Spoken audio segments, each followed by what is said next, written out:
धुळे शहरातील गणपती मंदिर लगत असलेल्या पांजरा वॉटर सप्लाय येथील वटवृक्ष श्री स्वामी समर्थ मंदिरात दत्त जयंती निमित्ताने विविध कार्यक्रमांचे आयोजन करण्यात आले होते। यात सकाळी माऊलींना वस्त्र परिधान करून सकाळी 8:30 वाजता आरती करण्यात आली, तर दुपारी 12:40 वाजता श्री दत्त जयंती उत्सव मोठा उत्साहात साजरा करण्यात आला।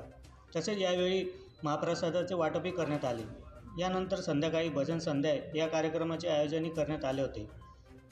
असे विविध कार्यक्रमांचे आयोजन या ठिकाणी करण्यात आले असून पंचक्रोशीतील भाविकांनी याचा लाभ घेतला।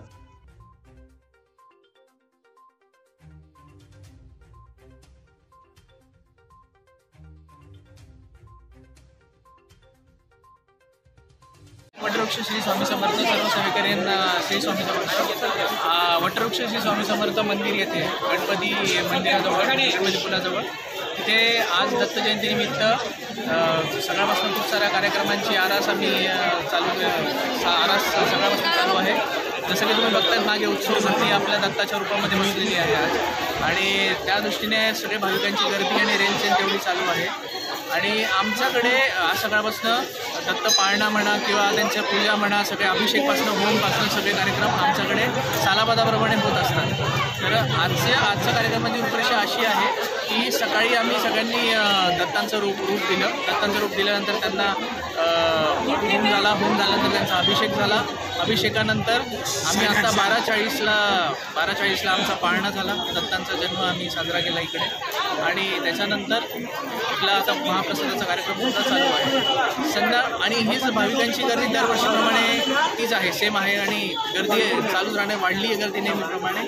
सर्व भक्तांना, सर्व स्वामी सेवेकरी भक्तांना माझी एवढीच विनंती आहे, एकदा तुम्ही माऊलींच्या मठात येऊन त्यांचं दर्शन घ्या। साक्षात आज तुम्हाला दत्त ह्या धर्तीवर म्हणतात की दत्त आम्हाला कधी भेटत नाही, कोणी म्हणतात दत्त आम्हाला भेटत नाही, दत्त दिसत नाही, पण त्यांनी जे लोक असं म्हणतात त्या भक्तांनी आज जरूर मठात यावं आणि साक्षात दत्तांना आपल्या धर्तीवर बघावं। हेच दत्तांचं आजचं रूप, आणि इथून पुढे होणारे सगळे साजरे जे आमचे होणारे दिवसभर कार्यक्रम, महाप्रसाद, संध्याकाळी आरती होणार आहे, आरती झाल्यानंतर महाप्रसाद भजनाचा कार्यक्रम देखील असणार आहे। असेच दरवर्षी सालाबादाप्रमाणे आम्ही हेच कार्यक्रम करतो। जरूर सर्वांनी एकदा येऊन दर्शन करा। महाराष्ट्र जनतेला एवढंच म्हणतो की माऊली आहेत, माऊलींवर विश्वास ठेवा। फक्त माऊली तुम्हाला कुठल्या रूपात भेटतील ते तुम्हाला सांगण्याची गरज नाही। आणि जर म्हणता की माऊलींनी मला दत्ताच्या रूपात दर्शन दिलं पाहिजे, माऊलींनी मला नृसिंह सरस्वतींच्या रूपात दर्शन दिलं पाहिजे, माऊलींनी मला श्रीपाद श्रीवल्लभांच्या रूपात दर्शन दिलं पाहिजे, तर मी त्यांना आवर्जून सांगेल एकदा आमच्या मठाला भेट द्या। आमच्या मठामध्ये सगळे माऊली तुम्ही ज्या रूपात बघा त्या रूपात तुम्हाला दिसेल, आणि नक्कीच मी म्हणतो की डोळ्यामध्ये अश्रू आल्याशिवाय राहणार नाही।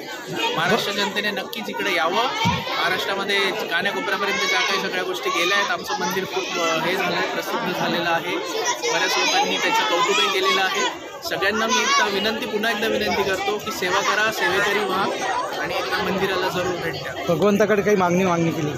भगवंताकडे मागण्यासारखं तर खूप काही आहे, पण विषय असं म्हणतो की भगवंताकडे आपण मागू दे, भगवंत बघतोय आपल्याला। भगवंत म्हणतो की बाबा तुझी हे असेल, तुझी कॅपॅसिटी असेल तेवढं मी तुला देतो। भगवंताकडे मागण्याने मिळत नाही, आपल्याला जेवढे ऐपत आपल्याला तेवढंच मिळतं।